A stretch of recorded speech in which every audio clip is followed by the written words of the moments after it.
Well, thank you very much indeed to Kelvin White and the team here at the New South Wales Fire Control Centre at Albury Airport. I'm here today as the local MP, the member for Farrer, and my communities are of course in New South Wales, where most of the focus is with this centre.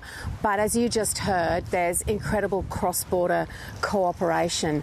And here on the New South Wales-Victorian border, we are one community, and I have friends and family that have been directly impacted by the fire that Kel just spoke about near Walwa, and it has been an incredibly anxious time for everyone. The Australian landscape is extraordinary, but it is unforgiving, and we should never forget that when disasters strike. I've just returned from the floods in North Queensland, from Cloncurry, Julia Creek, Richmond and Mount Isa. And while it's a different type of natural disaster, the spirit of community is at the fore, just as it is here in Victoria as a state and right here on the border. When the weather is at its worst, Australians are at their best. And I know that our volunteer fire service is unparalleled globally. It is indeed amazing what is done with volunteer and community effort. And I remember it feels very recent when we stood here in 2020 for the Black Summer fires, and so much of the same area is impacted, and so many of the feelings that people are experiencing now are slightly more anxious because they've been through this before, just as the community in North Queensland went through floods in 2019. Now, our volunteer firefighters are incredible, and they're backed up in buildings and community centres around the country. And the most important thing for those who are worried about being impacted by fires is to listen to the advice that comes from these experts, and to have your plan in place and to have worked it through in your mind so that you are prepared. Your car is pointing out in the right direction. You've got your box of documents and special things either in the car or ready to pick up. You are mentally prepared to leave. You've done everything that you can. It is the hardest thing to turn your back on the home that you love and leave, but you must do it. And all of the memories in that home can be made on the other side of the fire. But we need you to be safe. And we need you to know, as I know we all do, that we owe it to ourselves, our families, and the firefighters who risk their lives to protect us, to follow the advice and leave when we must. I landed here this morning, as I said, from the floods in Queensland, and the wind has picked up already, and although the temperature's a few degrees cooler, I know this is a very anxious time indeed. And my heart is not just with my local communities, but of course with the whole state of Victoria, which is suffering catastrophic conditions yesterday and has out of control fires today. So this is a time when Australians will come together. And lastly, there is a lot of help available. There are a lot of people who aren't directly impacted that are ready to help you. Somewhere to put your pets, maybe your horses, something that you might need. And please, please make sure that you ask for help. And finally, because I am an aviator, can I thank the pilots in this natural disaster, both in Queensland and locally, to see what the helicopter pilots were doing in outback Queensland just from dawn to dusk without a break, knowing that every mission was critical in terms of saving stranded and bogged cattle.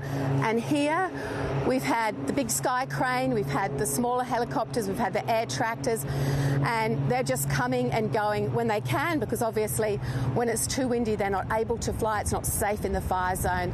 But they have done an extraordinary job, emphasising once more the whole of community effort behind firefighting.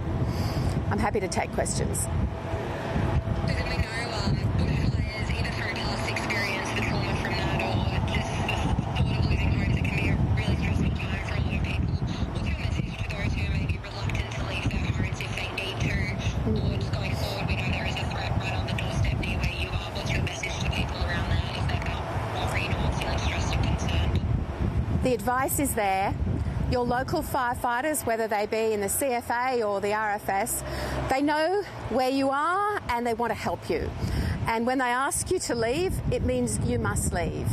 And the app, which is either Vic Emergency in Victoria or Hazards near me in New South Wales, is incredibly good. It's updated regularly. When you read something on there that has the red triangle with somebody walking pretty fast in the middle of that triangle, take action and leave. And all of the instructions are on that app. It actually tells you which road to take, where to seek shelter, where there's help for the community.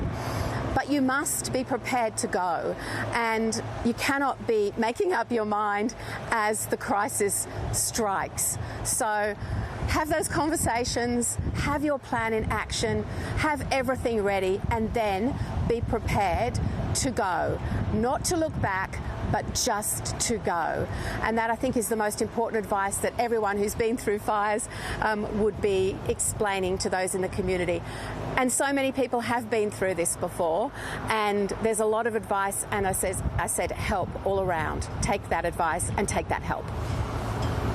Just got a separate question. There's some polling in the Daily Telegraph today. It shows quite a jump in support for One Nation. Are you worried about any threat they may pose to your base and voters maybe going from the coalition to One Nation ahead of the next election?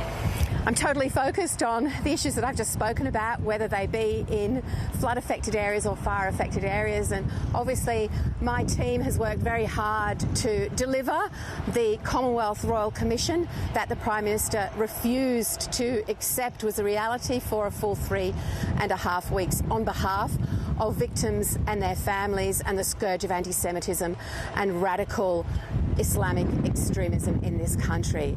With respect to people and where they may choose to put their vote or talk about where they might prefer in terms of political parties, etc., all of that, we will work very hard, as I have said from day one in May, to present a credible, serious, compelling policy agenda to all Australians, and to remind them that the Liberal Party I lead is there for them, for the national interest, and for Australians who have aspiration, enterprise, choice, work hard, get up every day, fight for their communities, and are indeed the people who build this country. We are there for them every single day, through the tough times like today and through the other times. And if I might also add, there's been a rumour, speculation about when Parliament will return. The Prime Minister has not informed me of the date of Parliament's return, and I ask him to do that as soon as possible. Just on the Royal Commission, you said that you will be looking at the terms of reference. There's some internal discussion with the Labor Party about whether it should look at more forms of hate than just anti-Semitism. What do you make of that, and how would you feel if this Royal Commission looks into other forms of hate beyond just anti-Semitism? We will be working through the terms of reference in detail and how the Royal Commission is set up and how it intends to carry on its work. And we would have preferred 3 Commonwealth Royal Commissioners, 1 a member of the Jewish community with experience and deep understanding of anti-Semitism. Because the event on December the 14th was about one thing and one thing only. It was about targeting a group of Australians who are Jewish because of their identity and their faith. And that has led to the calls for the Royal Commission from every corner of this country. It must deal with anti-Semitism and radical Islamic extremism. And it must confront that head on, because the risk to life, as advised by ASIO Director Mike Burgess, the number 1 risk to loss of life is anti-Semitism. So we expect to see that very clearly in both the detail of the terms of reference, but the activities of the Royal Commission. Susan, just on a separate matter, this morning the Prime Minister has criticised, in his words, the abhorrent use of social media platforms and artificial intelligence to create sexualised images of adults and children without their